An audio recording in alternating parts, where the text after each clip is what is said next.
وبركاته. الحمد لله نحمده ونستعينه ونستغفره ونؤمن به ونتوكل عليه ونعوذ بالله من شرور أنفسنا ومن سيئات أعمالنا من يهده الله فلا مضل له ومن يضلله فلا هادي له ونشهد أن لا إله إلا الله وحده لا شريك له ونشهد أن سيدنا وسندنا وحبيبنا وحبيب ربنا وطبيبنا وطبيب قلوبنا ومولانا وأولانا محمدا عبده ورسوله الذي أرسله الله تعالى بالحق إلى الخلق بشيرا ونذيرا وداعيا إلى الله بإذنه وسراجا وقمرا منيرا صلى الله تعالى عليه وعلى آله وأصحابه وأزواجه وأهل بيته وعترته وبارك وسلم تسليما كثيرا أما بعد فأعوذ بالله من الشيطان الرجيم بسم الله الرحمن الرحيم يا أيها الناس اتقوا ربكم الذي خلقكم من نفس واحدة وخلق منها زوجها وبث منهما رجالا كثيرا ونساء واتقوا الله الذي تساءلون به والأرحام إن الله كان عليكم رقيبا آمنت بالله صدق الله العلي العظيم وصدق رسوله النبي الأمي الكريم ونحن على ذلك من الشاهدين والشاكرين والذاكرين والحمد لله رب العالمين سبحانك لا علم لنا إلا ما علمتنا إنك أنت العليم الحكيم درود شريف پڑھی اللهم صل على محمد وعلى آل محمد كما صليت على إبراهيم وعلى آل إبراهيم إنك حميد مجيد اللهم بارك على محمد وعلى آل محمد كما باركت على إبراهيم وعلى آل إبراهيم إنك حميد مجيد মহান মহিয়ান গরিয়ান পাক পরওয়ারদিগার আলম আল্লাহ পাক রব্বুল আলামিন আরহামুর রাহিমিনের দরবারে লাখো কোটি শুকর এবং সুজুদ যে মহান রব্বে করিম আল্লাহ পাক রব্বুল আলামিন আরহামুর রাহিমিন অত্যন্ত দয়া করে মায়া করে মহব্বত করে ভালোবেসে আমাদের হায়াতকে আজকের এই মুহূর্ত পর্যন্ত দীর্ঘ করে শারীরিক মানসিকভাবে সুস্থতার নেয়ামত দিয়ে অনেক মানুষকে উপেক্ষা করে অনেক মানুষের মধ্য থেকে নির্বাচন আর বাছাই করে পৃথক করে মনোনীত করে পৃথিবীর সর্বশ্রেষ্ঠ স্থান মসজিদের মধ্যে সর্বশ্রেষ্ঠ গ্রন্থ পবিত্র কোরআনে কারীমকে সামনে নিয়ে দ্বীনের নিসবতে দ্বীনের কিছু কথা বলা এবং শোনার উদ্দেশ্যে আমাকে আপনাকে আসার বসার তৌফিক দান করেছেন এই জন্য আমরা শুকরিয়া আদায় করে বলি আলহামদুলিল্লাহ। একটু এদিকে মনোযোগ দিলে ভালো হয়, কথা বললে আমার একটু অসুবিধা হয়। এমনি কোনো অসুবিধা হচ্ছে? আল্লাহু আকবার। সূরাতুন নিসা এর প্রথম আয়াত থেকে তিলাওয়াত করা হয়েছে। সূরা নিসা গত সপ্তাহে আলোচনার মধ্যে আরজ করেছিলাম যে কোরআনে কারীমের সূরাগুলোর ধারাবাহিকতা ক্রম এটা দুইটা, একটা হলো অবতরণের দিক থেকে আর একটা হচ্ছে সংকলনের দিক থেকে। তো সূরা নিসা এটা সংকলনের দিক থেকে চতুর্থ সূরা। সূরা ফাতিহা, সূরা বাকারা, 3 নম্বর সূরা আলে ইমরান, আর 4 নম্বর সূরায় কথা বলেন সূরা নিসা। আর অবতরণের দিক থেকে এটা 92 নম্বর সূরা, মদিনায় অবতীর্ণ। এর মধ্যে আয়াত এসেছে 176টি আয়াত এবং রুকু আছে 24টি, 24 রুকু বিশিষ্ট 176টি আয়াত। এই সূরার নাম সূরাতুন নিসা। কোরআনে কারীমের মধ্যে সূরাগুলোর যে নাম এটা বিভিন্নভাবে হয়। কখনো কখনো সূরার নাম রাখা হয় আল্লাহ তাআলার নামে। সূরাতুর রহমান কার নাম? আল্লাহ তাআলার নাম। কখনো কখনো নাম রাখা হয় নবীদের নামে। কোরআনে কারীমের মধ্যে নবীদের নামে অনেক সূরা আছে। সূরা ইউসুফ, দেখি আপনাদের এক একজনে এক একটা বলেন, কার কোনটা মনে আছে? একজন একটা বলেন, বেশি না। একজন সূরা ইউসুফ বলেন আপনি কি?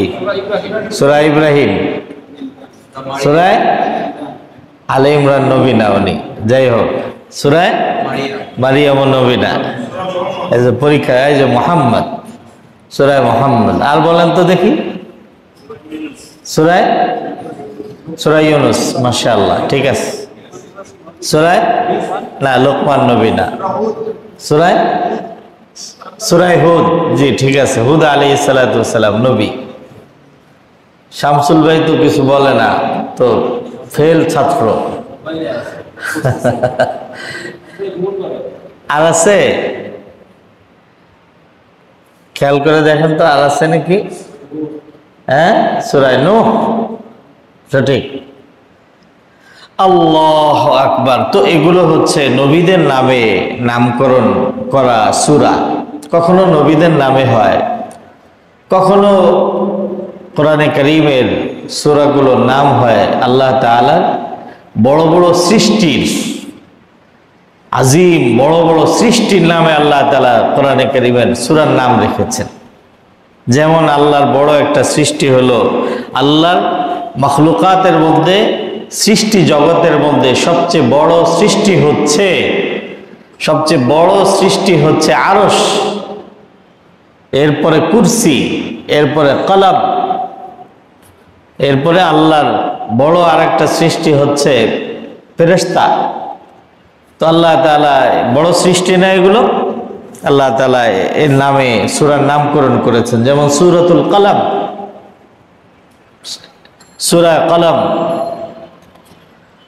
তো এভাবে কখনো মাখলুকাতের নামে, আবার কখনো নবীদের বাহিরে আল্লাহওয়ালাদের নামে, বুজুর্গানে দ্বীনের নামেও সূরার নামকরণ করা হয়।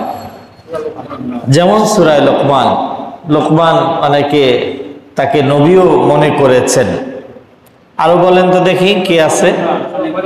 সূরা মারিয়াম, জি ইনি আল্লাহওয়ালা একজন মহিয়সী নারী। সূরা আলে ইমরান, জি হযরতে মারিয়ামের আব্বার নাম হলো ইমরান, ইমরান পরিবার।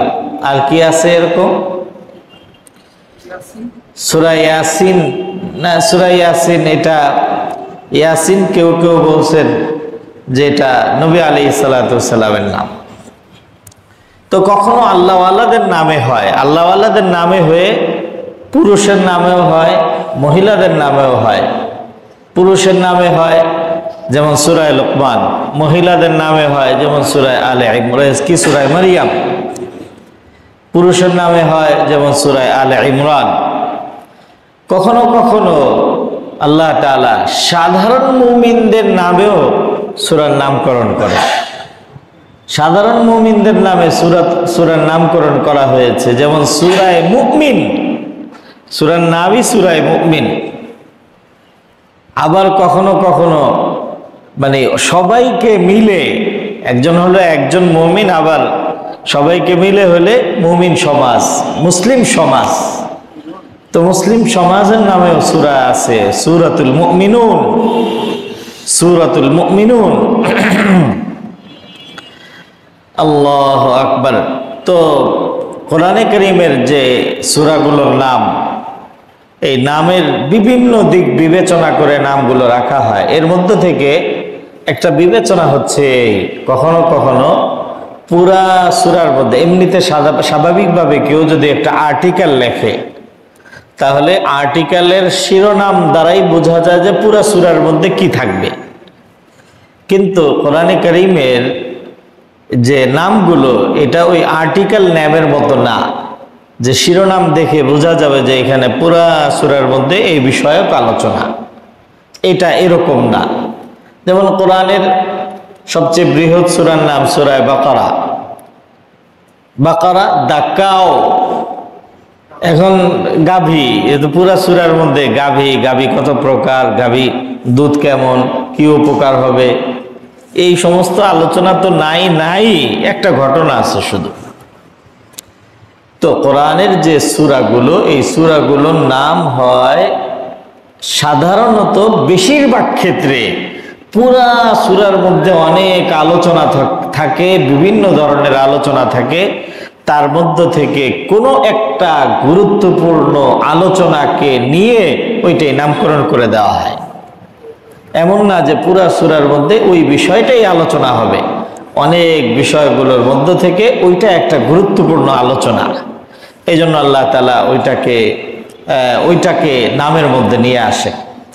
এখন গুরুত্ব কেন, এটা আল্লাহ তাআলা জানেন যে এই কারণে আল্লাহ তাআলা এটাকে গুরুত্ব দিয়েছেন। মাঝে মধ্যে এটা বুঝে আসে না যে এত, যেমন মনে করেন সূরায়ে কোরআনে কারীমের মধ্যে একটা সূরার নাম আছে সূরাতুল আনকাবুত।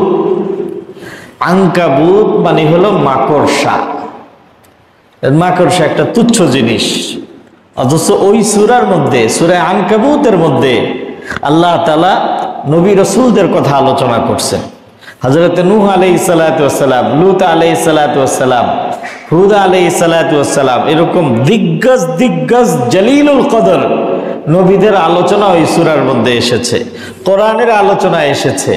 সব বাদ দিয়ে আল্লাহ তাআলা নাম দিয়েছেন কি? সূরা আনকাবুত, মাকড়সা। তো এটা কেন করেছেন, ওইটা ওই সূরার তাফসীরের মধ্যে, এটা আলোচনার মধ্যে আছে যে সব কিছুর মধ্য থেকে এই নামটা আল্লাহ কেন নির্বাচন করেছেন। প্রত্যেকটার পিছনে রিজন আছে, কারণ আছে। আমরা আজকে যে সূরাটা শুরু করেছি, বরং গত সপ্তাহে শুরু হয়েছে সূরাতুন নিসা। সূরাতুন নিসা, নিসা মানে হলো নারী সমাজ। তো এই নারী সমাজ, পুরা সূরার মধ্যে নারী সমাজ নিয়ে আলোচনা হয়েছে, বিষয়টা এমন নয়। তবে সূরার একটা বৃহৎ অংশ জুড়ে নারী অধিকার নিয়ে আল্লাহ তাআলা আলোচনা করেছেন। বলা হয় যে ইসলামের মধ্যে নারী পুরুষের বৈষম্য বিধান দিয়ে ইসলাম নারীদের উপরে ইনসাফ করে নাই, না, বরং পৃথিবীতে একমাত্র ইসলামই সর্বপ্রথম জাহিলিয়াত এবং বর্বরতার যুগে মানুষের মধ্যে ইসলামই সর্বপ্রথম নারীদের অধিকার ঘোষণা করেছে। এবং শুধু ঘোষণা নয়, বরং সেটা নিশ্চিত করেছে। এবং তারই ধারাবাহিকতায় আল্লাহ তাআলা যেভাবে কোরআনে কারীমের মধ্যে পুরুষ, ওই যে পুরুষদের নামে আল্লাহ তাআলা সূরা দিয়েছেন, ঠিক তদ্রূপভাবে এখানে এই সূরাতুন নিসা, নারী সমাজ, এই নামে একটা সূরাই নামকরণ করে দিয়েছেন। তো আমি বলতেছিলাম যে পুরা সূরার মধ্যে 176 আয়াতের মধ্যে শুধুমাত্র নারী অধিকার আর নারী সমাজ নিয়ে আলোচনা আসে নাই, তবে একটা বিরাট অংশ জুড়ে নারীদের আলোচনা আসার কারণে এই সূরার নাম হয়েছে সূরাতুন নিসা। এখানে একটা বিষয় আমরা বুঝি যে কোরআনের মধ্যে আল্লাহ তাআলা যে বিধিবিধানগুলো দিয়েছেন, এটা কাদের জন্য? মানব জাতির জন্য। কাদের জন্য ভাই? মানব জাতির জন্য। মানব জাতির দুইটা গুরুত্বপূর্ণ মৌলিক শ্রেণী, একটা হলো পুরুষ আর একটা হলো নারী। এটা মানব জাতির দুইটা পার্ট। উভয়ের বিধিবিধান, পুরুষের বিধিবিধান, নারীদের বিধিবিধান একদম সেম টু সেম, একই। পুরুষের জন্য যে বিধান নারীদের জন্য সেই বিধান, নারীদের জন্য যে বিধান পুরুষের জন্যও সেই বিধান। পার্থক্য নাই? আছে। কতটুকু পার্থক্য? টোটাল ইসলামী শরীয়তকে নিয়ে যদি চিন্তা করা হয় তাহলে 98%, 98% বিধিবিধান নারী এবং পুরুষের এক এবং অভিন্ন। 100 মাসআলার মধ্যে কতগুলো মাসআলা? 98%। মাত্র 2%, মাত্র 2% মাসআলা এমন যে ওইটা বিশেষ শ্রেণী সংক্রান্ত বিধান, অর্থাৎ ওইখানে পুরুষের বিধান আলাদা, নারীদের বিধান আলাদা। আল্লাহ হলে 98% বিধিবিধান এটা নারী এবং পুরুষের জন্য এক। নামাজের কথাই ধরেন, নামাজের মধ্যে নারী এবং পুরুষও সাজদা করবে, নারীও সাজদা করবে, সব কিছু এক। শুধুমাত্র পার্থক্য কয়েকটা জায়গার মধ্যে। হাত কোথায় বাঁধবে, রুকুটা কিভাবে করবে, সাজদাটা কিভাবে করবে। সাজদাও এক, রুকুও এক, হাত বাঁধার বিধানও এক, শুধুমাত্র কিভাবে এর মধ্যে পার্থক্য। নারী বাঁধবে এভাবে, পুরুষ বাঁধবে এভাবে। নারীরা রুকু করবে এভাবে, পুরুষরা রুকু করবে এভাবে। এ তো নামাজের কথা বললাম। যাকাতের কথা যদি আপনি বলেন তাহলে যাকাতের মধ্যে নারী পুরুষের মাসআলার মধ্যে কোনো পার্থক্য আছে? কথা বলেন ভাই। রোজার মধ্যে পুরুষ মানুষ এটা খাইলে রোজা ভেঙে যাবে আর মহিলারা খাইলে রোজা ভাঙবে না, কোনো পার্থক্য আছে? একটা পার্থক্য আছে কেবল নারী পুরুষের মধ্যে, যে নারীদের তাদের স্বভাবগত একটা বিশেষ কারণে আল্লাহ তাআলা রোজার ক্ষেত্রে তাদেরকে একটা ছাড় দিয়েছেন, যে তারা এই সময়টাতে তারা রোজা রাখবে না, পরবর্তীতে কাজা করে নিবে। এই পরবর্তীতে কাজা করার কারণে তাদের কোনো গুনাহ হবে না। কথা বলে না কেন? আছে না এরকম? বাস এই একটা জায়গার মধ্যে রোজার ব্যবধান, এছাড়া আর কোনো ব্যবধান নাই। হজের মধ্যে একদম সব, যত বিধান পুরুষের তত বিধান নারীর। একটু পার্থক্য পদ্ধতিগত দিক থেকে, যে একজন পুরুষ এহরামের পোশাকটা কিভাবে পরবে আর একজন নারী এহরামের পোশাকটা কিভাবে পরবে। একজন পুরুষ এহরামের থেকে হালাল কিভাবে হবে আর একজন নারী এহরাম থেকে হালাল কিভাবে হবে। এই যে দেখছেন কিভাবে পোশাকটা কিভাবে পরবে আর সে কিভাবে, শুধু পদ্ধতিগত একটু পার্থক্য ছাড়া বিধানগত দিক থেকে নারী পুরুষের মধ্যে কোনো পার্থক্য নাই। এই জন্য পুরা ইসলামী শরীয়তের বিধিবিধানগুলোকে চিন্তা করে এটা দেখা গেছে যে 98% মাসলা মাসাইল নারী পুরুষের এক এবং অভিন্ন, মাত্র 2% মাসলা মাসাইল নারী পুরুষের জন্য আলাদা আলাদা। আল্লাহ তাআলা নারী এবং পুরুষ উভয়ের অধিকার, এটা একেবারে ওই যে সমতার কথা বলা হয়, তো আল্লাহ তাআলা নারী পুরুষকে সমান সমান অধিকার দিচ্ছেন। শুধু ওই যে 2%, একটা দুইটা জায়গার মধ্যে আল্লাহ তাআলা বিশেষ হিকমতের কারণে নারীদের তুলনায় পুরুষদেরকে আল্লাহ তাআলা শ্রেষ্ঠত্ব দান করেছেন। কোরআনে কারীমের মধ্যে আল্লাহ তাআলা বলেন, আর রিজালু কাওয়ামুনা আলান নিসা, ও যে নারীদের উপরে আল্লাহ তাআলা একটা বিশেষ মর্যাদাগত, এবং আসলে এটা মর্যাদা না বরং দায়িত্বগত একটা অতিরিক্ত দায়িত্ব পুরুষদেরকে দিয়ে একটু বিশেষ বৈশিষ্ট্য মণ্ডিত করেছেন এক দুইটা জায়গার মধ্যে। এটা সমাজের পরিবেশের ভারসাম্যতা ঠিক রাখার জন্যে আমার এই ভূমিকার পরে আপনাদের খিদমতে আরজ করতে চাই। এই জন্যে পুরা কোরআনে কারীমের মধ্যে আল্লাহ তাআলা এই নামাজ পড়ো, রোজা রাখো, হজ করো, এই যে হুকুমগুলো বলেছেন, শব্দগুলো ব্যবহার করেছেন, এই শব্দগুলো বাংলা ভাষাতে শব্দগুলো স্ত্রীলিঙ্গ পুংলিঙ্গ 2 প্রকার না? আরবিতেও এরকম 2 প্রকার, মুজাক্কার মুআন্নাস, স্ত্রীবাচক শব্দ এবং পুরুষবাচক শব্দ 2 ধরনের। তো আল্লাহ তাআলা নামাজ পড়ো, রোজা রাখো, হজ করো, এই যে যে আদেশগুলো দিয়েছেন, এই আদেশগুলো আল্লাহ তাআলা পুরুষবাচক শব্দ ব্যবহার করে দিয়েছেন। তো পুরুষবাচক যেমন বলছেন যে ইয়া আইয়ুহান্না কি ইয়া আইয়ুহাল্লাযীনা আমানু, হে ঈমানদারগণ, আকিমুস সালাতা ওয়া আতুজ যাকাতা, নামাজ পড়ো, রোজা রাখো। শব্দটা পুরুষবাচক, তার মানে হে পুরুষরা নামাজ পড়ো, হে পুরুষরা রোজা রাখো।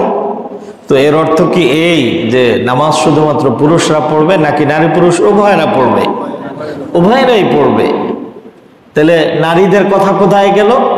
আল্লাহ তাআলা নারী আর পুরুষের মধ্যে মাঝখানে আমি আপনাদেরকে একটা কথা বলছি যে আল্লাহ তাআলা একটা দুইটা জায়গায় বিশেষ হিকমতের কারণে নারীদের তুলনায় পুরুষদেরকে আল্লাহ তাআলা শ্রেষ্ঠত্ব দান করেছেন।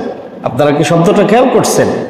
ওই শ্রেষ্ঠত্বের কারণে আল্লাহ তাআলা পুরুষদেরকে সম্বোধন করেছেন। পুরুষদেরকে সম্বোধন করার কারণে নারীরা এটার মধ্যে অটোমেটিক অন্তর্ভুক্ত হয়ে গেছে, কারণ পুরুষরা নারীদের তুলনায় 1-2% মধ্যে শ্রেষ্ঠ। এই কারণে যেমন এটার উদাহরণ আমরা নিতে পারি, আপনারা জানেন যে হযরত আদম আলাইহিসসালামকে সৃষ্টি করার পরে, আদম আলাইহিসসালামকে সৃষ্টি করার পরে আল্লাহ তাআলা ফেরেশতাদেরকে বললেন, ওয়াইদ ক্বালা রাব্বুকা লিল মালা, ফেরেশতাদেরকে আল্লাহ তাআলা বললেন যে হ্যাঁ আমার ফেরেশতারা, আমি আমার খলিফা আদমকে আমি সৃষ্টি করেছি এবং তাকে আমি আমার খলিফা হিসেবে নির্বাচনার মনোনীত করেছি, তোমরা তার উদ্দেশ্যে সাজদা করো। এই কথাটা কিন্তু আল্লাহ তাআলা ফেরেশতাদেরকে বলছেন। কাদেরকে বলছেন? ফেরেশতাদেরকে। সমস্ত ফেরেশতারা সাজদা করছে, জিনরাও সাজদা করছে। আল্লাহ তাআলা বলেন যে ফাসাজাদাল মালাইকাতু, সমস্ত ফেরেশতারা সাজদা করলো, ইল্লা ইবলিস, শুধুমাত্র ইবলিস সাজদা করলো না। তো এখানে প্রশ্ন দাঁড়ায় যে আল্লাহ তাআলা তো আদেশ করছেন শুধু ফেরেশতাদেরকে, জিনদেরকে তো করেনই নাই। তাহলে জিনদেরকে করেন নাই, জিনরা সাজদা না করার কারণে তো কোনো আপত্তি হওয়ার কথা না। আমার প্রশ্নটা কি বুঝে আসছে আপনাদের? জিনদেরকে তো আল্লাহ তাআলা বলেন নাই, ইবলিসকে তো সাজদা করতে বলেন নাই। আল্লাহ তাআলা বলছেন কাদেরকে? ফেরেশতাদেরকে। কিন্তু যখন রেজাল্ট শোনাচ্ছেন তখন বলতেছেন যে সব ফেরেশতারা সাজদা করলো কিন্তু ইবলিস সাজদা করলো না। এটার কারণ কি? এটার কারণ হচ্ছে, এটার অর্থ হচ্ছে এই যে আল্লাহ তাআলা বড় বড় এই মানে বিবেকবান সৃষ্টির মধ্যে তিনটা বড় সৃষ্টি, একটা হলো মানব জাতি, আর একটা হচ্ছে জিন জাতি, আর একটা হচ্ছে ফেরেশতা জাতি, তাই না? মানব জাতি, জিন জাতি এবং ফেরেশতা জাতি। এই জিন জাতি, মানব জাতি এবং ফেরেশতা, মানুষদেরকে আলাদা করে রাখলাম।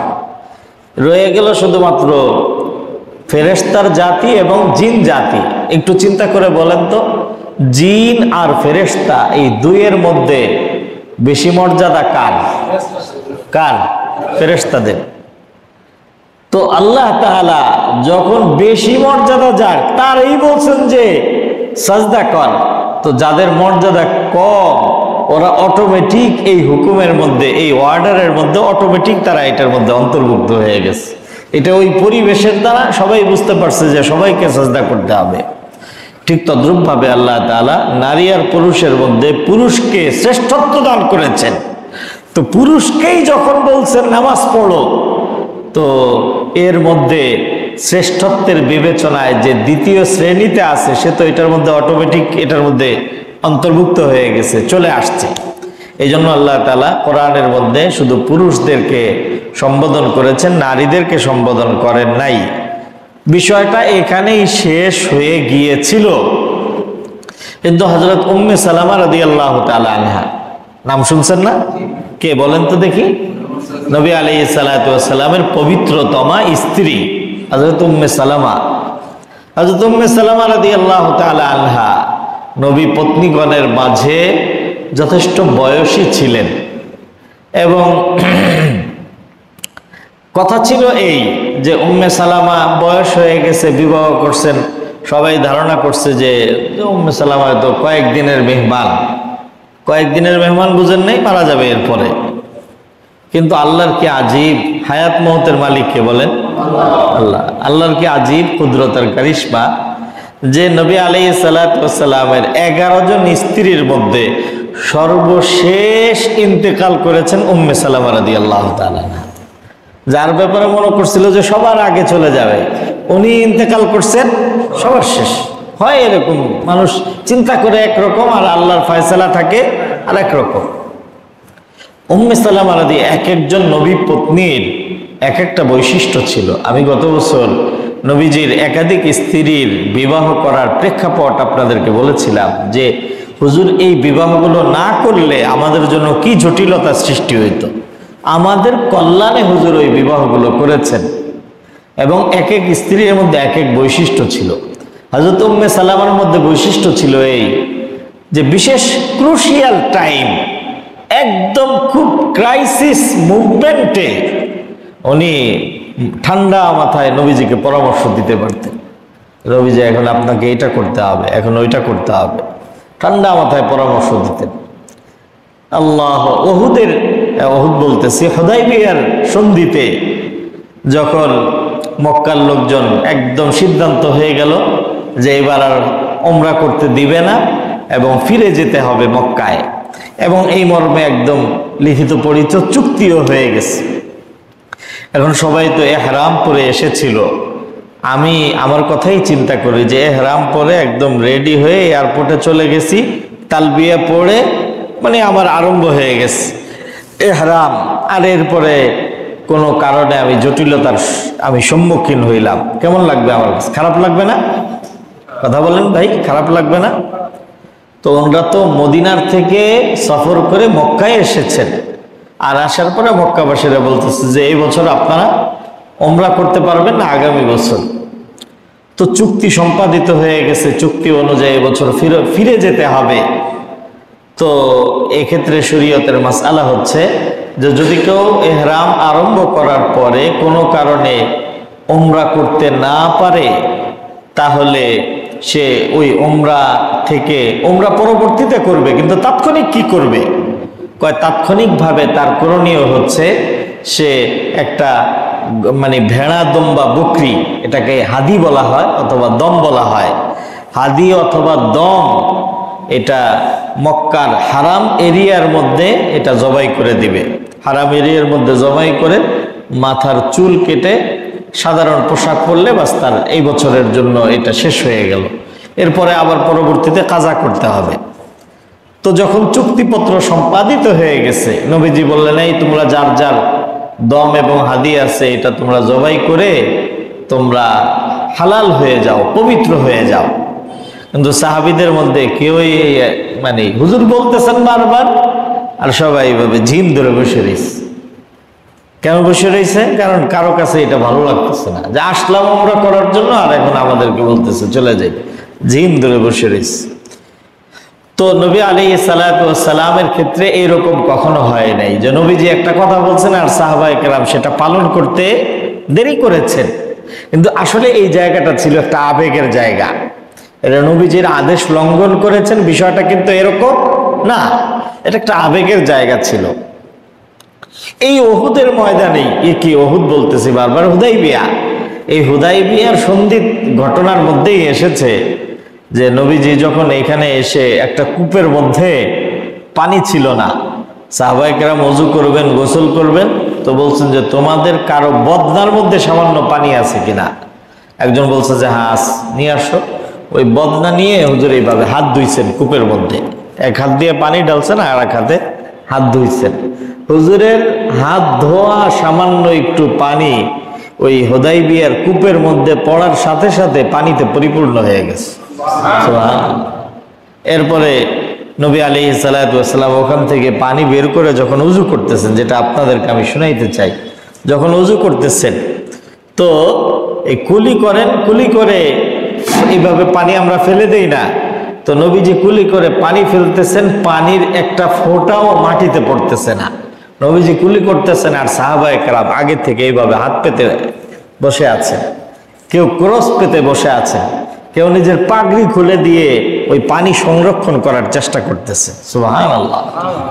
পুরা ওযু করছেন নবীজি, কুলি করছেন, নাক ধুইছেন, চেহারা ধুইছেন, পাও ধুইছেন, এক ফোঁটা পানি মাটিতে পড়ে নাই। সাহাবায়ে কেরাম সেই পানি আগের থেকে এইভাবে কেউ নিয়ে আতরের মতো মাখতেছে, কেউ চেহারার মধ্যে মাখতেছে, কেউ পুরা শরীরের মধ্যে মাখতেছে। এই ছিল সাহাবায়ে কেরামের অবস্থা। মক্কার পক্ষ থেকে দূত হিসাবে দেখার জন্য এসেছিলেন উরওয়া ইবনে মাসউদ সাকাফি, একজন বর্ষিয়ান মানুষ, পরবর্তীতে মুসলমান হয়েছেন। আসছিল দমক দেওয়ার জন্য, এই খবরদার যাও, ওমরা টোমরা করা যাবে না, এইরকম একটা ভাষ্য নিয়ে আসছেন এবং আইসা বলছেনও। কিন্তু ফিরে গিয়ে কুরাইশদেরকে বলছেন যে তোমরা আমারে পাঠাইছিলা মুহাম্মদের একটা ধমক দেওয়ার জন্য, ধমক তো আমি দিয়ে আসছি, ঠিক আছে তোমাদের কথা মতো, কিন্তু যা আমি দেখে আসছি আমি সেই দেখা চিত্রের ভিত্তিতে তোমাদেরকে বলছি যে তার অনুসারীরা, তার ভক্ত এবং অনুরক্তরা তার জন্য যেভাবে জীবন উৎসর্গ করে নিজেকে পেশ করেছে, এই দৃশ্য আমি পৃথিবীর বড় বড় পরাশক্তির কাছে গিয়েছি। উনি একজন কূটনীতিবিদ মানুষ ছিলেন, এই জন্য বিভিন্ন জায়গায় ওনাকেই যেতে হতো অ্যাম্বাসিডর হিসাবে, দূত হিসাবে। তো বলছেন যে আমি বড় বড় পরাশক্তির কাছে গিয়েছি, আমি কোনো রাজা বাদশার প্রজাদেরকে, তার বাহিনীকে আমি তাদের রাজা বাদশার প্রতি এমন আত্ম উৎসর্গ ভাব আমি দেখি নাই। সুতরাং এমন মানুষের মোকাবেলা অস্ত্র দিয়ে, শক্তি দিয়ে, টাকা দিয়ে করা সম্ভব না। কথা বলেন ভাই? কারণ অস্ত্র দিয়ে, টাকা দিয়ে, এগুলি দিয়ে যদি করা যেত তাহলে আমার মনে হয় যে এই যে এরকম হইতো না। এটা তো অনেক দিনের একটা সেটআপ ছিল। কথা বলে না, এটা হইতো না, এটা হইতো না, অন্যরকম হইতো। তো বলছে যে অতএব আমার পরামর্শ যে তোমরা তার মোকাবেলার মধ্যে যেও না, এটা আত্মঘাতী সিদ্ধান্ত হবে। কিন্তু তারপরেও তারা শুনে নাই। মোহতারাম, আমি আপনাদেরকে বলতেছিলাম উম্মে সালামার কথা, যে সাহাবায়ে কেরাম নবীজির আদেশ লঙ্ঘন করেন নাই, কিন্তু তখন ছিলেন একটা আবেগের মধ্যে।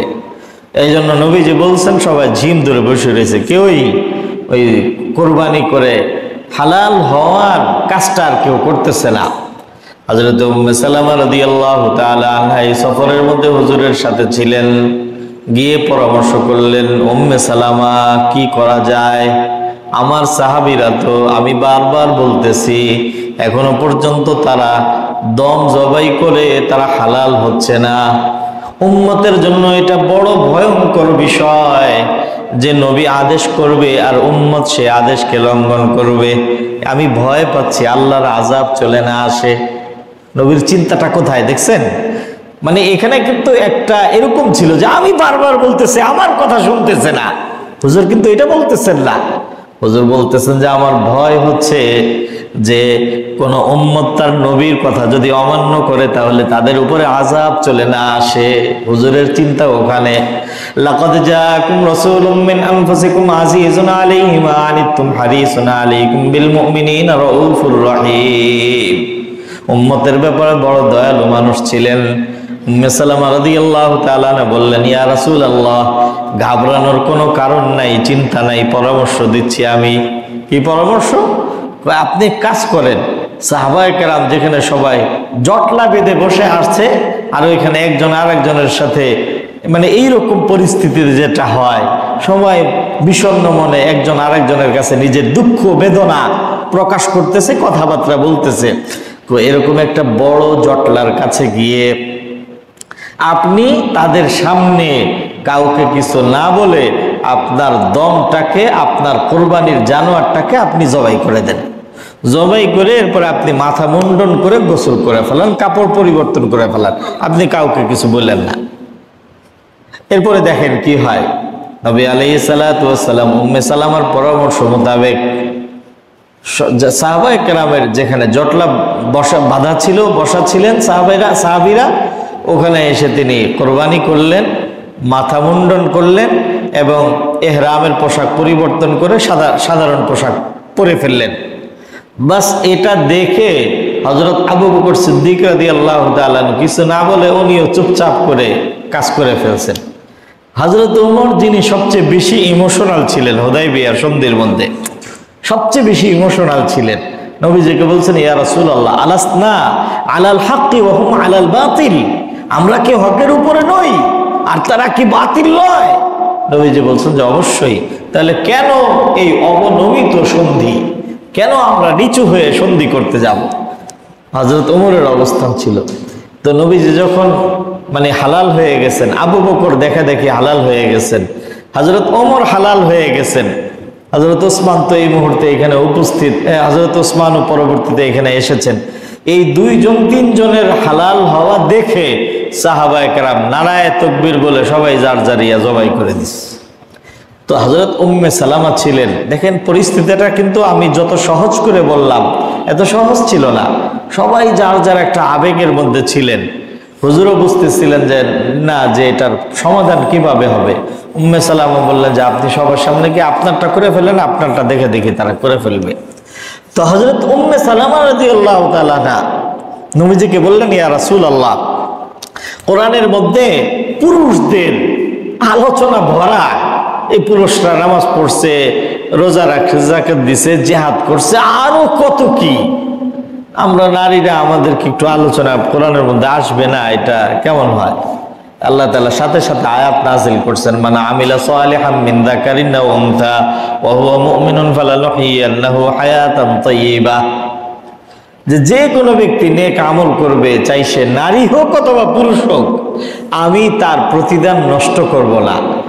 নারী এই কারণে সে প্রতিদান কম পাবে, বিষয়টা এরকম না। নারী হোক পুরুষ হোক, যে আমল করবে আমি তার উত্তম প্রতিদান দিব। তো ওনার তো এই প্রথম প্রশ্নের জবাব হয়ে গেল। উপস্থিত অন্যান্য মহিলা যারা ছিল এরাও একটু সুযোগ পাইছে। সুযোগ পায় বলতেছি, ইয়া রাসূলুল্লাহ, সূরা আহজাবের মধ্যে আপনার স্ত্রীদের আলোচনা আসছে যে আপনার স্ত্রীরা এরকম ওই রকম। তো আপনার স্ত্রী তো আমরা হইতে পারি না, এটা আমাদের জন্য দুর্ভাগ্য। কিন্তু কোরআন তো সবার, কোরআন তো শুধু আপনার স্ত্রীদের না। তো আপনার স্ত্রীদের আলোচনা কোরআনের মধ্যে আসলে আমাদের আলোচনা আসতে পারে না? আল্লাহ তাআলা সাথে সাথে 10টা আয়াত নাজিল করছেন। কয় আয়াত? 10 আয়াত। ওই পুরো আয়াতের মধ্যে আল্লাহ তাআলা সাধারণ নারীদের কথা বলছেন। ফাসসালিহাতু কানিতাতুন হাফিযাতুল লিল গায়বি বিমা হাফিযাল্লাহ, সব নারীদের কথা, যে নারীরা এরকম এইরকম ওইরকম ওইরকম, এবং তার পুরস্কার এই। আল্লাহু আকবার। তখন আরো কিছু মহিলারা বলল যে, ইয়া রাসূলুল্লাহ, কোরআনে কারীমের মধ্যে বিশেষ নারীদের আলোচনা তো আছে সূরা মারিয়াম, কিন্তু সাধারণ নারীদের আলোচনা তো কোরআনে কারীমের মধ্যে নাই। আল্লাহ তাআলা তখন এই যে 4 নম্বর যে সূরা, এই সূরাটার নাম তখন ঘোষণা করেন যে সাধারণ নারীদের আলোচনা নেই, যাও এই সূরাটার নামই রেখে দিলাম সাধারণ নারীদের নামে, অর্থাৎ সূরাতুন নিসা। তো এইভাবে এই সূরার নাম সূরাতুন নিসা হিসাবে রাখা হয়েছে। সূরাতুন নিসায়ের মধ্যে অনেক ধরনের আলোচনা এসেছে। এর মধ্যে মোটা দাগে এখানে নারীদের অধিকার সংক্রান্ত আলোচনা অনেক ব্যাপকভাবে করা হয়েছে। 2 নম্বরে শিশু অধিকার, 1 নম্বরে নারী অধিকার, 2 নম্বরে শিশু অধিকার, অনেক ব্যাপকভাবে এখানে আলোচনা করা হয়েছে। এবং অন্যান্য যে সকল আলোচনা করা হয়েছে সেটা ইনশাল্লাহ আমি পর্যায়ক্রমে আলোচনা করব। আমার আসলে গলাটা একটু আওয়াজটা বসে গেছে, এই জন্য কথা বলতে পারতেছি না, কষ্ট হচ্ছে। এই জন্য শুধু নামের তাৎপর্যটা আপনাদের খিদমতে আরজ করলাম যে সূরাতুন নিসা, নারী সমাজ, এই নামটা কিভাবে এইখানে আসলো, এই বিষয়টাই শুধু আজকে আলোচনা করলাম। দ্বিতীয় আলোচনা পরবর্তী মজলিসের মধ্যে আলোচনা হবে, ওইটা গুরুত্বপূর্ণ অনেক বেশি।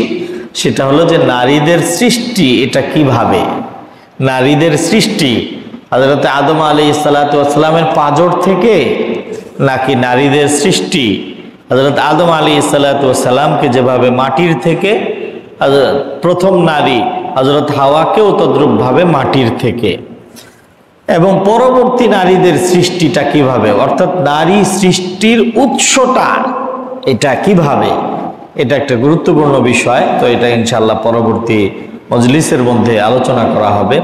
গুরুত্বপূর্ণ বিষয় এই জন্যে, কারণ এই ব্যাপারে কোরআন এবং হাদিসের মধ্যে এই ব্যাপারে এক ধরনের বক্তব্য পাওয়া যায়, কোরআনের মধ্যে এই ব্যাপারে যে বক্তব্য পাওয়া যায় তা আবার দুই ধরনের ব্যাখ্যা সম্বলিত বক্তব্য।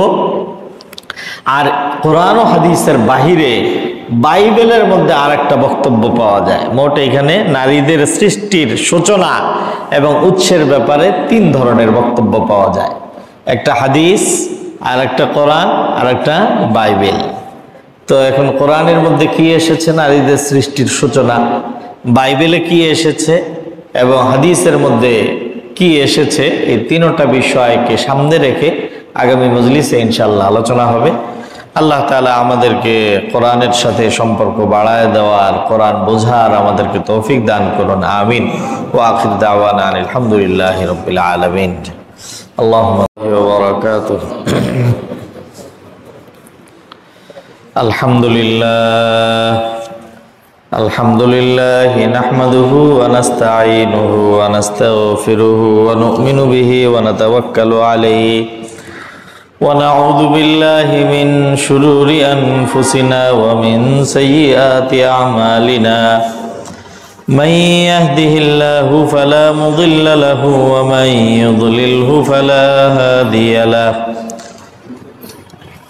ونشهد أن لا إله إلا الله وحده لا شريك له ونشهد أن سيدنا وسندنا وحبيبنا وحبيب ربنا وطبيبنا وطبيب قلوبنا ومولانا وأولانا محمدا عبده ورسوله الذي أرسله الله تعالى بالحق إلى الخلق بشيرا ونذيرا وداعيا إلى الله بإذنه وسراجا وقمرا منيرا صلى الله تعالى عليه وعلى آله وأصحابه وأزواجه وأهل بيته وعترته وبارك وسلم تسليما كثيرا كثيرا. أما بعد فأعوذ بالله من الشيطان الرجيم.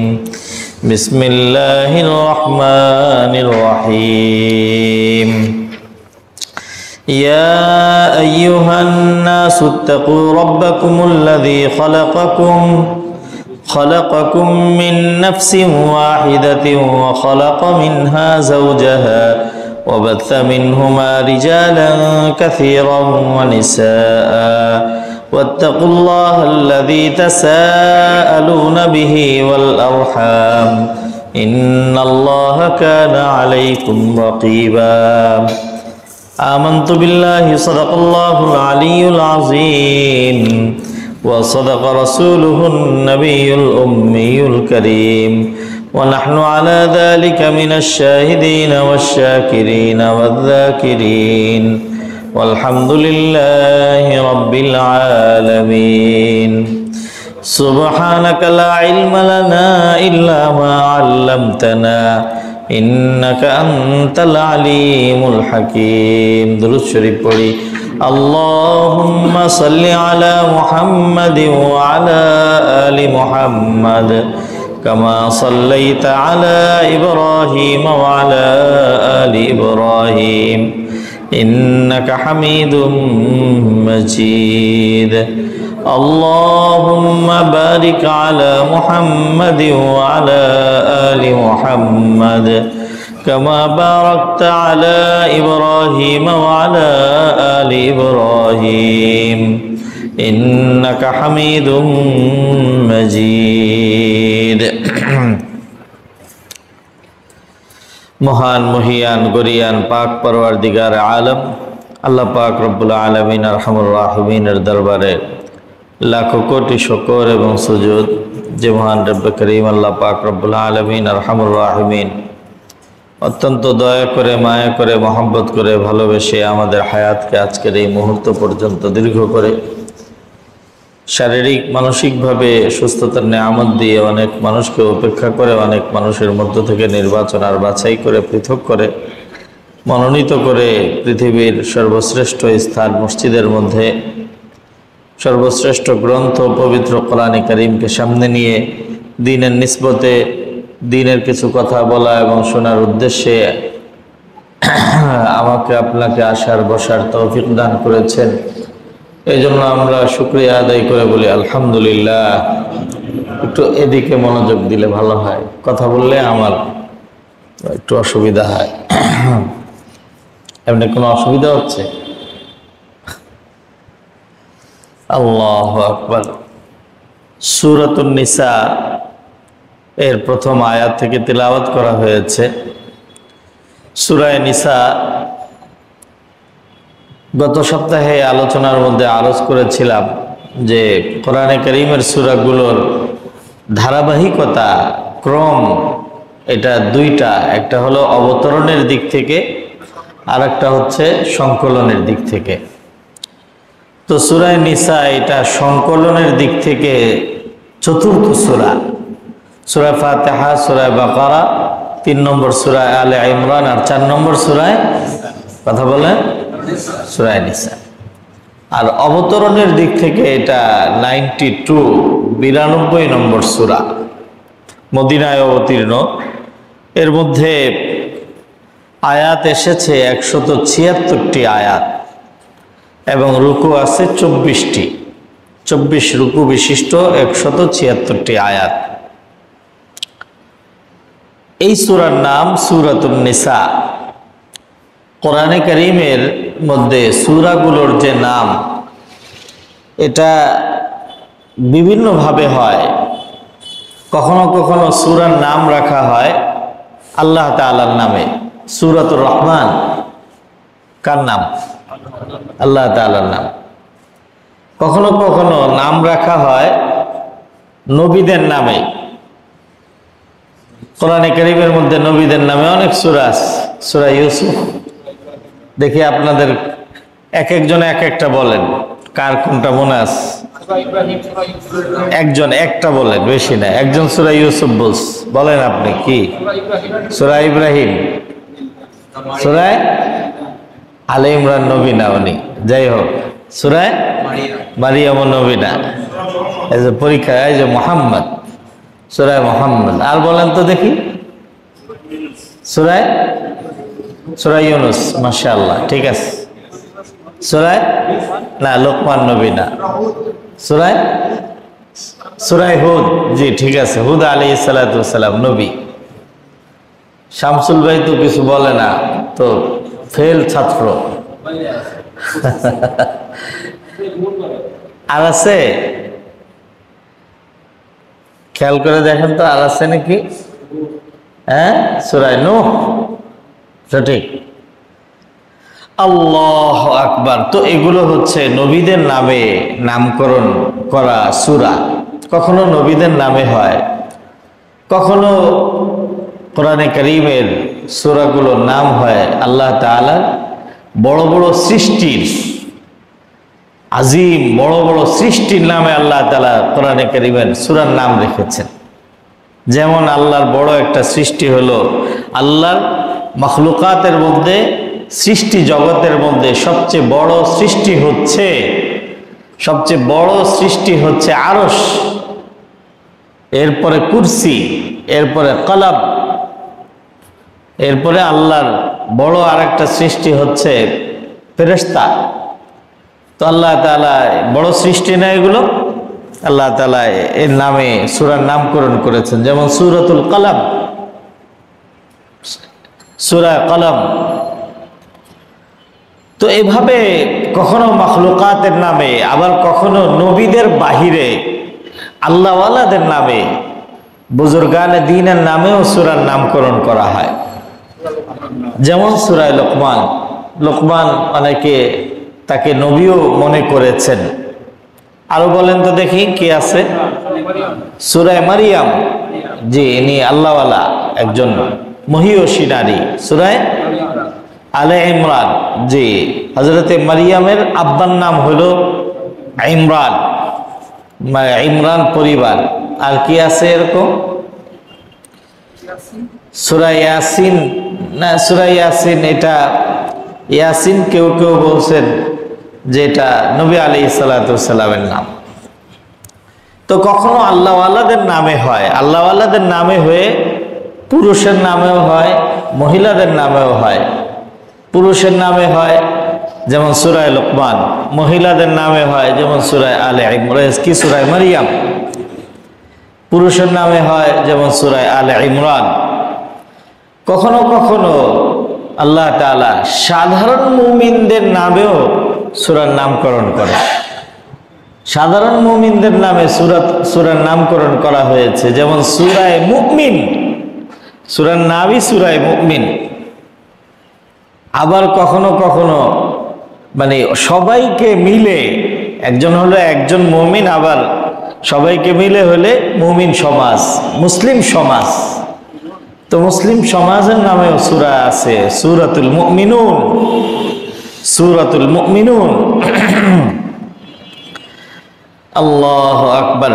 তো কোরআনে কারীমের যে সূরাগুলোর নাম, এই নামের বিভিন্ন দিক বিবেচনা করে নামগুলো রাখা হয়। এর মধ্যে থেকে একটা বিবেচনা হচ্ছে, কখনো কখনো পুরা সূরার মধ্যে এমনিতে স্বাভাবিকভাবে কেউ যদি একটা আর্টিকেল লেখে, তাহলে আর্টিকেলের শিরোনাম দ্বারাই বোঝা যায় যে পুরা সূরার মধ্যে কি থাকবে। কিন্তু কোরআনে কারীমের যে নামগুলো, এটা ওই আর্টিকেল নেমের মতো না যে শিরোনাম দেখে বোঝা যাবে যে এখানে পুরা সূরার মধ্যে এই বিষয়ক আলোচনা, এটা এরকম না। যেমন কোরআনের সবচেয়ে বৃহৎ সূরার নাম সূরা বাকারা। বাকারা দাক্কাও। এখন গাভী, এ তো পুরা সূরার মধ্যে গাভী, গাভী কত প্রকার, গাভী দুধ কেমন, কি উপকার হবে, এই সমস্ত আলোচনা তো নাই, একটা ঘটনা আছে শুধু। তো কোরআনের যে সূরাগুলো, এই সূরাগুলোর নাম হয় সাধারণত বেশিরভাগ ক্ষেত্রে পুরা সূরার মধ্যে অনেক আলোচনা থাকে, বিভিন্ন ধরনের আলোচনা থাকে, তার মধ্য থেকে কোনো একটা গুরুত্বপূর্ণ আলোচনাকে নিয়ে ওইটাই নামকরণ করে দেওয়া হয়। এমন না যে পুরা সূরার মধ্যে ওই বিষয়টাই আলোচনা হবে, অনেক বিষয়গুলোর মধ্য থেকে ওইটা একটা গুরুত্বপূর্ণ আলোচনা। এই জন্য আল্লাহ তাআলা ওইটাকে নামের মধ্যে নিয়ে আসে। এখন গুরুত্ব কেন, এটা আল্লাহ তাআলা জানেন যে এই কারণে আল্লাহ তাআলা এটাকে গুরুত্ব দিয়েছেন। মাঝে মধ্যে এটা বুঝে আসে না যে এত, যেমন মনে করেন সূরায়ে কোরআনে কারীমের মধ্যে একটা সূরার নাম আছে সূরাতুল আনকাবুত। আনকাবুত মানে হলো মাকড়সা। মাকড়সা একটা তুচ্ছ জিনিস, অথচ ওই সূরার মধ্যে, সূরা আনকাবুতের মধ্যে আল্লাহ তাআলা নবী রাসূলদের কথা আলোচনা করছেন। হযরত নূহ আলাইহিস সালাতু ওয়াস সালাম, লূত আলাইহিস সালাতু ওয়াস সালাম, হুদ আলাইহিস সালাতু ওয়াস সালাম, এরকম দিগ্গজ জলিলুল কদর নবীদের আলোচনা ওই সূরার মধ্যে এসেছে, কোরআনের আলোচনা এসেছে। সব বাদ দিয়ে আল্লাহ তাআলা নাম দিয়েছেন কি সূরা আনকাবুত, মাকড়সা। তো এটা কেন করেছেন, ওইটা ওই সূরার তাফসীরের মধ্যে, এটা আলোচনার মধ্যে আছে যে সব কিছুর মধ্য থেকে এই নামটা আল্লাহ কেন নির্বাচন করেছেন। প্রত্যেকটার পিছনে রিজন আছে, কারণ আছে। আমরা আজকে যে সূরাটা শুরু করেছি, বরং গত সপ্তাহে শুরু হয়েছে সূরাতুন নিসা। সূরাতুন নিসা, নিসা মানে হলো নারী সমাজ। তো এই নারী সমাজ, পুরা সূরার মধ্যে নারী সমাজ নিয়ে আলোচনা হয়েছে, বিষয়টা এমন নয়। তবে সূরার একটা বৃহৎ অংশ জুড়ে নারী অধিকার নিয়ে আল্লাহ তাআলা আলোচনা করেছেন। বলা হয় যে ইসলামের মধ্যে নারী পুরুষের বৈষম্য বিধান দিয়ে ইসলাম নারীদের উপরে ইনসাফ করে নাই, না, বরং পৃথিবীতে একমাত্র ইসলামই সর্বপ্রথম জাহিলিয়াত এবং বর্বরতার যুগে মানুষের মধ্যে ইসলামই সর্বপ্রথম নারীদের অধিকার ঘোষণা করেছে, এবং শুধু ঘোষণা নয়, বরং সেটা নিশ্চিত করেছে। এবং তারই ধারাবাহিকতায় আল্লাহ তাআলা যেভাবে কোরআনে কারীমের মধ্যে পুরুষ, ওই যে পুরুষদের নামে আল্লাহ তাআলা সূরা দিয়েছেন, ঠিক তদ্রূপভাবে এখানে এই সূরাতুন নিসা, নারী সমাজ, এই নামে একটা সূরাই নামকরণ করে দিয়েছেন। তো আমি বলতেছিলাম যে পুরা সূরার মধ্যে 176 আয়াতের মধ্যে শুধুমাত্র নারী অধিকার আর নারী সমাজ নিয়ে আলোচনা আসে নাই, তবে একটা বিরাট অংশ জুড়ে নারীদের আলোচনা আসার কারণে এই সূরার নাম হয়েছে সূরাতুন নিসা। এখানে একটা বিষয় আমরা বুঝি যে কোরআনের মধ্যে আল্লাহ তাআলা যে বিধিবিধানগুলো দিয়েছেন এটা কাদের জন্য? মানব জাতির জন্য। কাদের জন্য ভাই? মানব জাতির জন্য। মানব জাতির দুইটা গুরুত্বপূর্ণ মৌলিক শ্রেণী, একটা হলো পুরুষ আর একটা হলো নারী। এটা মানব জাতির দুইটা পার্ট। উভয়ের বিধিবিধান, পুরুষের বিধিবিধান নারীদের বিধিবিধান একদম সেম টু সেম, একই। পুরুষের জন্য যে বিধান নারীদের জন্য সেই বিধান, নারীদের জন্য যে বিধান পুরুষের জন্যও সেই বিধান। পার্থক্য নাই? আছে। কতটুকু পার্থক্য? টোটাল ইসলামী শরীয়তকে নিয়ে যদি চিন্তা করা হয় তাহলে 98%, 98% বিধিবিধান নারী এবং পুরুষের এক এবং অভিন্ন। 100 মাসআলার মধ্যে কতগুলো মাসআলা? 98%। মাত্র 2%, মাত্র 2% মাসআলা এমন যে ওইটা বিশেষ শ্রেণী সংক্রান্ত বিধান, অর্থাৎ ওইখানে পুরুষের বিধান আলাদা, নারীদের বিধান আলাদা। আল্লাহ হলে 98% বিধিবিধান এটা নারী এবং পুরুষের জন্য এক। নামাজের কথাই ধরেন, নামাজের মধ্যে নারী এবং পুরুষও সাজদা করবে, নারীও সাজদা করবে, সব কিছু এক।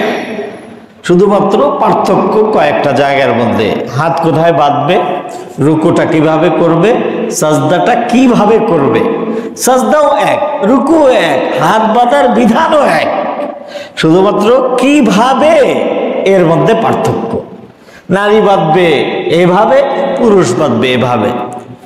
নারীরা রুকু করবে এভাবে, পুরুষরা রুকু করবে এভাবে। এ তো নামাজের কথা বললাম। যাকাতের কথা যদি আপনি বলেন তাহলে যাকাতের মধ্যে নারী পুরুষের মাসআলার মধ্যে কোনো পার্থক্য আছে? কথা বলেন ভাই। রোজার মধ্যে পুরুষ মানুষ এটা খাইলে রোজা ভেঙে যাবে আর মহিলারা খাইলে রোজা ভাঙবে না, কোনো পার্থক্য আছে? একটা পার্থক্য আছে কেবল নারী পুরুষের মধ্যে, যে নারীদের তাদের স্বভাবগত একটা বিশেষ কারণে আল্লাহ তাআলা রোজার ক্ষেত্রে তাদেরকে একটা ছাড় দিয়েছেন যে তারা এই সময়টাতে তারা রোজা রাখবে না, পরবর্তীতে কাজা করে নিবে। এই পরবর্তীতে কাজা করার কারণে তাদের কোনো গুনাহ হবে না। কথা বলে না কেন? আছে না এরকম? বাস এই একটা জায়গার মধ্যে রোজার ব্যবধান, এছাড়া আর কোনো ব্যবধান নাই। হজের মধ্যে একদম সব, যত বিধান পুরুষের তত বিধান নারীর। একটু পার্থক্য পদ্ধতিগত দিক থেকে, যে একজন পুরুষ এহরামের পোশাকটা কিভাবে পরবে আর একজন নারী এহরামের পোশাকটা কিভাবে পরবে। একজন পুরুষ এহরামের থেকে হালাল কিভাবে হবে আর একজন নারী এহরাম থেকে হালাল কিভাবে হবে। এই যে দেখছেন কিভাবে পোশাকটা কিভাবে পরবে আর সে কিভাবে, শুধু পদ্ধতিগত একটু পার্থক্য ছাড়া বিধানগত দিক থেকে নারী পুরুষের মধ্যে কোনো পার্থক্য নাই। এই জন্য পুরা ইসলামী শরীয়তের বিধিবিধানগুলোকে চিন্তা করে এটা দেখা গেছে যে 98% মাসলা মাসাইল নারী পুরুষের এক এবং অভিন্ন, মাত্র 2% মাসলা মাসাইল নারী পুরুষের জন্য আলাদা আলাদা। আল্লাহ তাআলা নারী এবং পুরুষ উভয়ের অধিকার, এটা একেবারে ওই যে সমতার কথা বলা হয়, তো আল্লাহ তাআলা নারী পুরুষকে সমান সমান অধিকার দিচ্ছেন। শুধু ওই যে 2%, একটা দুইটা জায়গার মধ্যে আল্লাহ তাআলা বিশেষ হিকমতের কারণে নারীদের তুলনায় পুরুষদেরকে আল্লাহ তাআলা শ্রেষ্ঠত্ব দান করেছেন। কোরআনে কারীমের মধ্যে আল্লাহ তাআলা বলেন, আর রিজালু কাওয়ামুনা আলান নিসা, ও যে নারীদের উপরে আল্লাহ তাআলা একটা বিশেষ একটা বিশেষ মর্যাদাগত, এবং আসলে এটা মর্যাদা না বরং দায়িত্বগত একটা অতিরিক্ত দায়িত্ব পুরুষদেরকে দিয়ে একটু বিশেষ বৈশিষ্ট্য মণ্ডিত করেছেন এক দুইটা জায়গার মধ্যে। এটা সমাজের পরিবেশের ভারসাম্যতা ঠিক রাখার জন্যে আমার এই ভূমিকার পরে আপনাদের খিদমতে আরজ করতে চাই। এই জন্যে পুরা কোরআনে কারীমের মধ্যে আল্লাহ তাআলা এই নামাজ পড়ো, রোজা রাখো, হজ করো, এই যে হুকুমগুলো বলেছেন, শব্দগুলো ব্যবহার করেছেন, এই শব্দগুলো বাংলা ভাষাতে শব্দগুলো স্ত্রীলিঙ্গ পুংলিঙ্গ দুই প্রকার না? আরবিতেও এরকম দুই প্রকার, মুজাক্কার মুআন্নাস, স্ত্রীবাচক শব্দ এবং পুরুষবাচক শব্দ দুই ধরনের। তো আল্লাহ তাআলা নামাজ পড়ো, রোজা রাখো, হজ করো, এই যে আদেশগুলো দিয়েছেন, এই আদেশগুলো আল্লাহ তাআলা পুরুষবাচক শব্দ ব্যবহার করে দিয়েছেন। তো পুরুষবাচক যেমন বলছেন যে ইয়া আইয়ুহান্না কি ইয়া আইয়ুহাল্লাযীনা আমানু, হে ঈমানদারগণ, আকিমুস সালাতা ওয়া আতুজ যাকাতা, নামাজ পড়ো, রোজা রাখো। শব্দটা পুরুষবাচক, তার মানে হে পুরুষরা নামাজ পড়ো, হে পুরুষরা রোজা রাখো। তো এর অর্থ কি এই যে নামাজ শুধুমাত্র পুরুষরা পড়বে নাকি নারী পুরুষ উভয়রা পড়বে? উভয়রাই পড়বে। তাহলে নারীদের কথা কোথায় গেল? আল্লাহ তাআলা নারী আর পুরুষের মধ্যে মাঝখানে আমি আপনাদেরকে একটা কথা বলছি যে আল্লাহ তাআলা একটা দুইটা জায়গায় বিশেষ হিকমতের কারণে নারীদের তুলনায় পুরুষদেরকে আল্লাহ তাআলা শ্রেষ্ঠত্ব দান করেছেন। আপনারা কি শব্দটা খেয়াল করছেন? ওই শ্রেষ্ঠত্বের কারণে আল্লাহ তাআলা পুরুষদেরকে সম্বোধন করেছেন। পুরুষদেরকে সম্বোধন করার কারণে নারীরা এটার মধ্যে অটোমেটিক অন্তর্ভুক্ত হয়ে গেছে, কারণ পুরুষরা নারীদের তুলনায় 1-2% মধ্যে শ্রেষ্ঠ। এই কারণে যেমন এটার উদাহরণ আমরা নিতে পারি, আপনারা জানেন যে হযরত আদম আলাইহিসসালামকে সৃষ্টি করার পরে, আদম আলাইহিসসালামকে সৃষ্টি করার পরে আল্লাহ তাআলা ফেরেশতাদেরকে বললেন, ওয়াইদ ক্বালা রাব্বুকা লিল মালা, ফেরেশতাদেরকে আল্লাহ তাআলা বললেন যে হ্যাঁ আমার ফেরেশতারা, আমি আমার খলিফা আদমকে আমি সৃষ্টি করেছি এবং তাকে আমি আমার খলিফা হিসেবে নির্বাচনার মনোনীত করেছি, তোমরা তার উদ্দেশ্যে সাজদা করো। এই কথাটা কিন্তু আল্লাহ তাআলা ফেরেশতাদেরকে বলছেন। কাদেরকে বলছেন? ফেরেশতাদেরকে। সমস্ত ফেরেশতারা সাজদা করছে, জিনরাও সাজদা করছে। আল্লাহ তাআলা বলেন যে ফাসাজাদাল মালাইকাতু, সমস্ত ফেরেশতারা সাজদা করলো, ইল্লা ইবলিস, শুধুমাত্র ইবলিস সাজদা করলো না। তো এখানে প্রশ্ন দাঁড়ায় যে আল্লাহ তাআলা তো আদেশ করছেন শুধু ফেরেশতাদেরকে, জিনদেরকে তো করেনই নাই। তাহলে জিনদেরকে করেন নাই, জিনরা সাজদা না করার কারণে তো কোনো আপত্তি হওয়ার কথা না। আমার প্রশ্নটা কি বুঝে আসছে আপনাদের? জিনদেরকে তো আল্লাহ তাআলা বলেন নাই, ইবলিসকে তো সাজদা করতে বলেন নাই। আল্লাহ তাআলা বলছেন কাদেরকে? ফেরেশতাদেরকে। কিন্তু যখন রেজাল্ট শোনাচ্ছেন তখন বলতেছেন যে সব ফেরেশতারা সাজদা করলো কিন্তু ইবলিস সাজদা করলো না। এটার কারণ কি?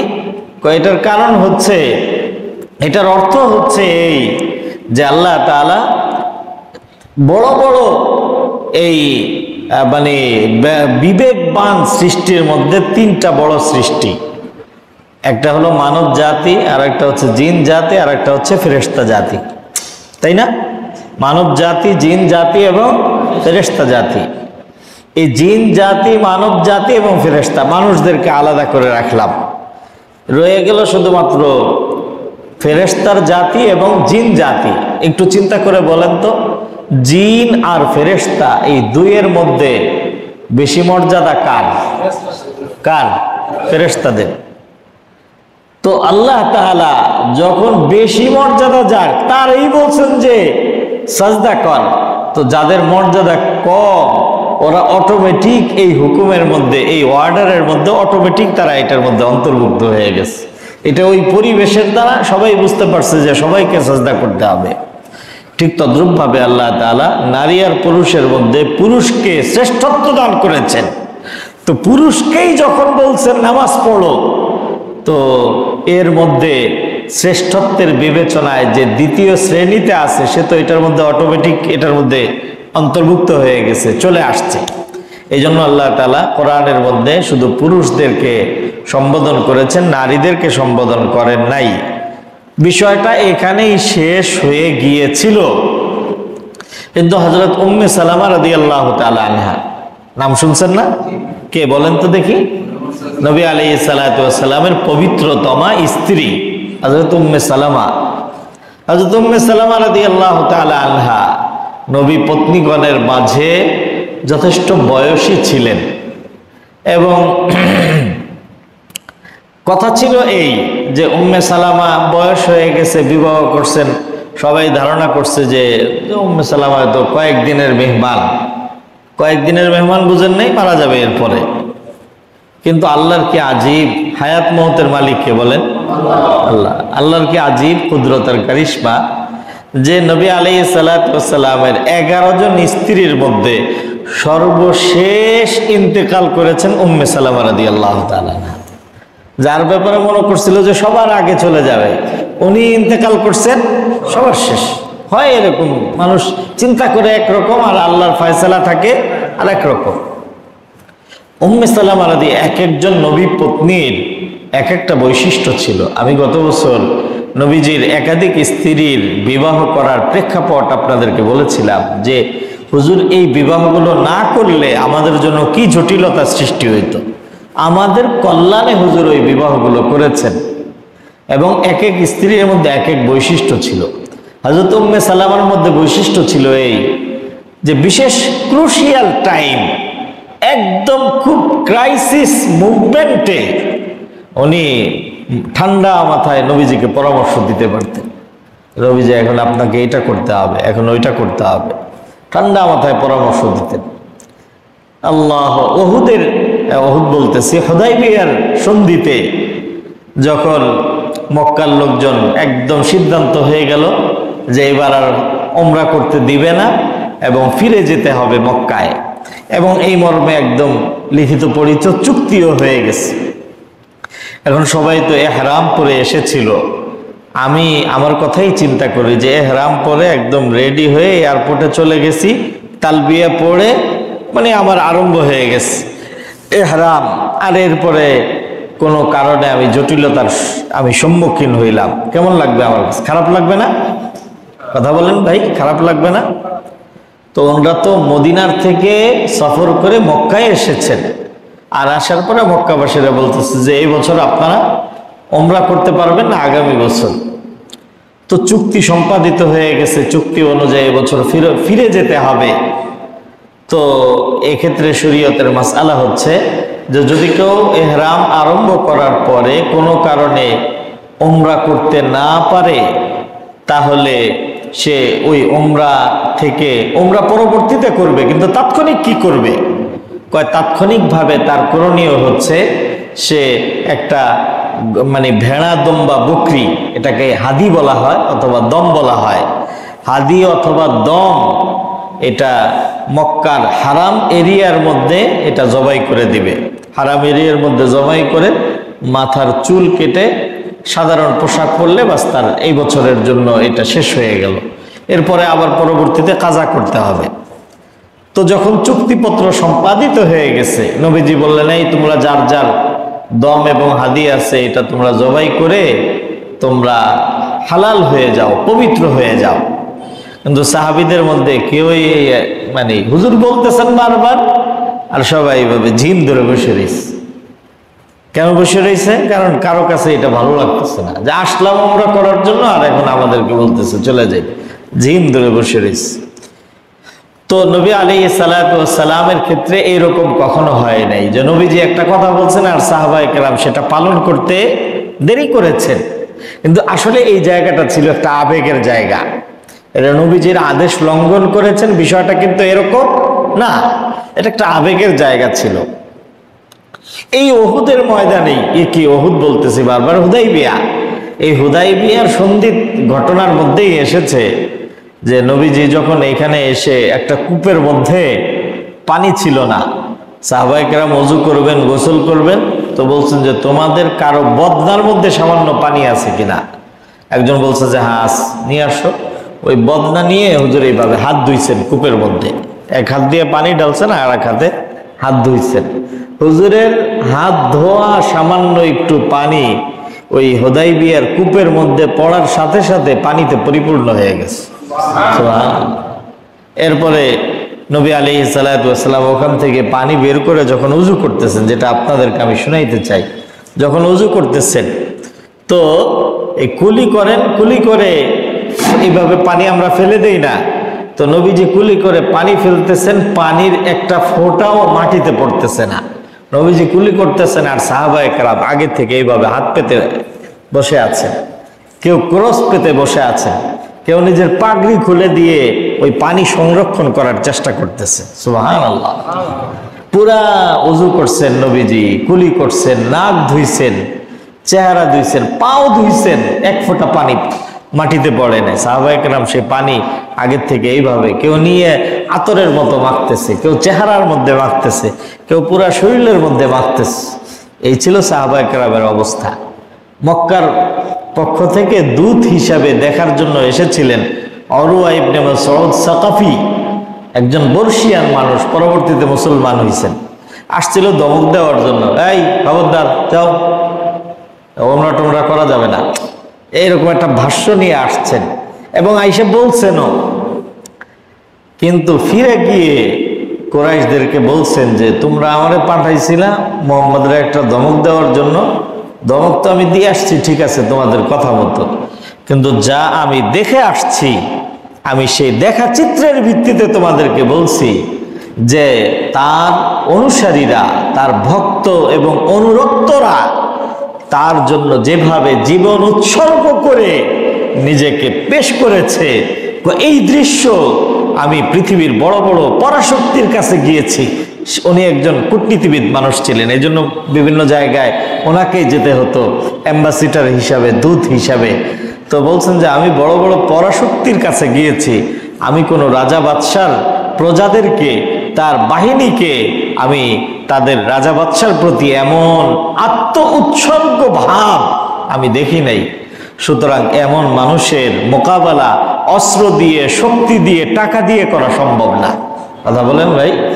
কারণ অস্ত্র দিয়ে, টাকা দিয়ে, এগুলি দিয়ে যদি করা যেত তাহলে আমার মনে হয় যে এই যে এরকম হইতো না। এটা তো অনেক দিনের একটা সেটআপ ছিল। কথা বলে না, এটা হইতো না, এটা হইতো না, অন্যরকম হইতো। তো বলছে যে অতএব আমার পরামর্শ যে তোমরা তার মোকাবেলার মধ্যে যেও না, এটা আত্মঘাতী সিদ্ধান্ত হবে। কিন্তু তারপরেও তারা শুনে নাই। মোহতারাম, আমি আপনাদেরকে বলতেছিলাম উম্মে সালামার কথা, যে সাহাবায়ে কেরাম নবীজির আদেশ লঙ্ঘন করেন নাই, কিন্তু তখন ছিলেন একটা আবেগের মধ্যে।